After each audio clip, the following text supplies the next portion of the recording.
the first time they did it with a CNC machine. So they basically took a block of plastic and kind of routed out the shape of it to sort of make it that way. We knew that we'd eventually get to injection molding, which is a much different process. But the first couple of prototypes, as I look back on them, were very Frankenstein in nature. They rattled, they made a lot of noise, they'd fall apart and explode kind of if they hit the floor, so they weren't really meant to operate. And I think at that point, if I hadn't had someone behind me saying, no, this is normal, you got to go through a couple of these to make it work. I think if I didn't have someone like that behind me, I would have pulled the plug at that point, because it was a long, probably 4 to 6 weeks after you give them the authorization to make the prototype that you wait for it to show up. So you have high hopes, and then when you open it up and you're looking at this Frankenstein-like thing, your heart sinks. To have someone behind you saying, no, you got to go through a couple of these to really refine it. But it took us 4 iterations to get the working prototype. So it's not for the meek of heart. Okay, I get that. Now, did you personally have to go to China? Did you actually get to meet the people you were working with? How does that play out? How does the process go? I think some people do that. I was fortunate enough to have somebody that's already manufacturing stuff in China. And so he's based in the United States. He speaks both languages quite well. He works all hours of the evening to make sure that he's on the same time zone. But I think the key thing that he has is he has 4 employees over there that are on his payroll that speak English and take direction from him. So they seem to be the people on the ground that really get things moving. They know which factories to go to, which people to go to, what the timelines are. They know how to deal with all the computer files. But if you tried to do it from here without having that connection over there, I think you'd be in trouble. Okay, and then it was your sister who had the connection that enabled you to move forward with this project, right? Yes, my older sister, Mary. She's proved to be a great resource in this exercise. Oh, yeah, I can. Well, I have a son-in-law, and he does fiber optics business in China. He is now taking classes to speak Chinese because it's so important when you go over there and try to do something that you're able to communicate. So you were lucky that they had employees who spoke the language. Now, okay, so your sister got this process going, and how long did it take from beginning to end? From the time we placed the order for the first prototype to the time that we placed the first actual order for the product was 11 months, so almost a year. Months. Okay. Now, when you place the actual order, after you were finally happy after 4 prototypes, how many did you order? How did you know what you were dealing with? I mean, how did you know what to anticipate? Well, that was part of the negotiations with the factory, because they have a minimum order that they want you to do after they spec out your product. So they'll come back and say, we'll do this for you, but we have to order a minimum of X. Okay. And that number was 10,000, and so we placed the first order for 10,000. But if you think about it, if you think about how many U.S. homes have animals with more than one person, it's about 43 million households. So if we can't move the first 10,000 of these things, we've got bigger problems. But, okay, I know. And when you say 10,000, that blows my mind. But then when you put it in that perspective, 43 million, and a lot of these people are old farts like my husband and I.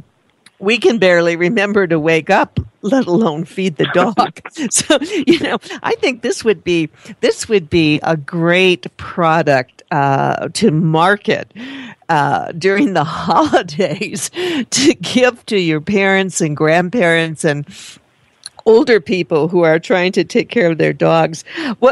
Share with us a little bit about your marketing plans and your sales strategy. Who handles that? I'm doing that in my spare time for the most part. I've got 15 stores right now that are testing it in Northern California, so we want to continue to build sales data to share with people. That'll play into the marketing plan, then we can say what the sales trajectories are. And then we're using social networks. LinkedIn, I think, is where I found Dana Humphreys, who you mentioned earlier. She's my PR representative. Good. And a lot of good things have happened out of LinkedIn. So from there, we build an email database, and we've got that up to about 1,000 names now. So we're using Constant Contact to regularly stay in touch with that audience. We'll be doing some print advertising in the Pet Product News magazine. And then bloggers, people that are pet bloggers. We've been sending them samples, and they've been writing nice reviews for us and doing a couple of giveaways on their blogs and their networks. So it's a little bit of everything, just trying to see what sticks. So we're about 60 days into it. Yeah. Okay. Well, you're just brand new at it. Now, what about, a thing I always think is interesting, because I get so many of them, are catalogs. Have you explored pet catalogs and marketing in catalogs that go out to families all over the country? Yes, I'm looking actually at my dashboard right now, and we've connected with 67 people that work for pet catalog companies on LinkedIn. And on a couple of those, we've sent them some evaluations. They have a process in each company, how they evaluate new products, so we're trying to adhere to those protocols first. But we're looking at product, definitely catalog companies and retailers and influencers in the pet industry, all sorts of stuff. Oh, for sure.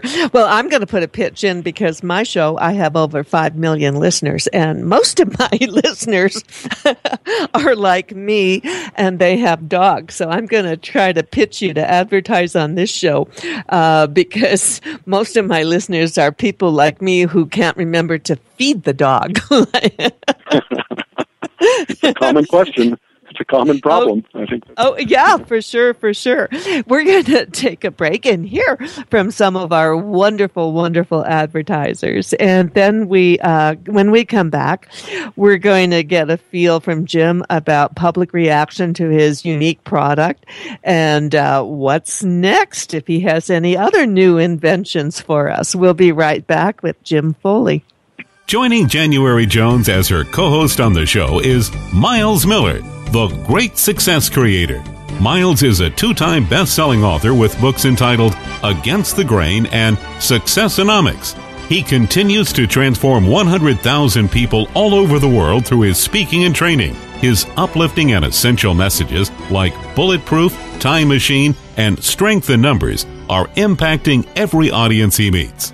Together with January Jones, they'll explore how to be successful and what steps you can take to achieve the success you want. Visit successhq.net, leadup.biz, and learningbreaks.com.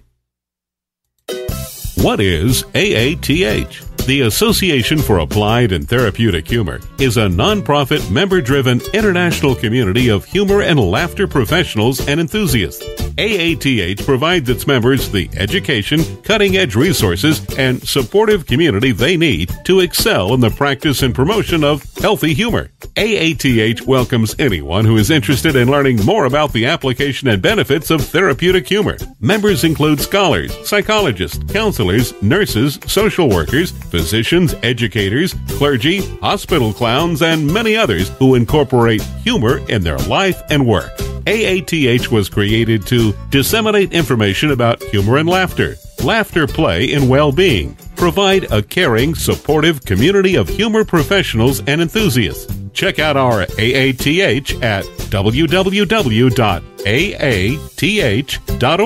today. Have you ever met someone who was unforgettable? Someone who has touched your heart and soul?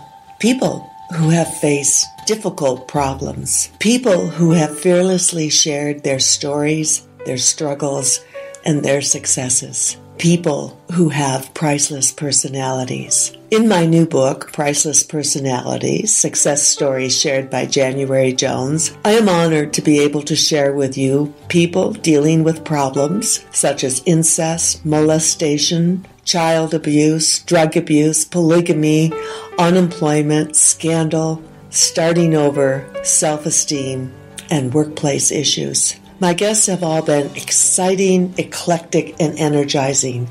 They will amaze, amuse, and even astonish you. You will adore getting to meet them at Amazon.com. My book is now available, 2 for 1, paperback and Kindle editions. I'm also pleased to share with you that Priceless Personalities is available now at audiblebooks.com.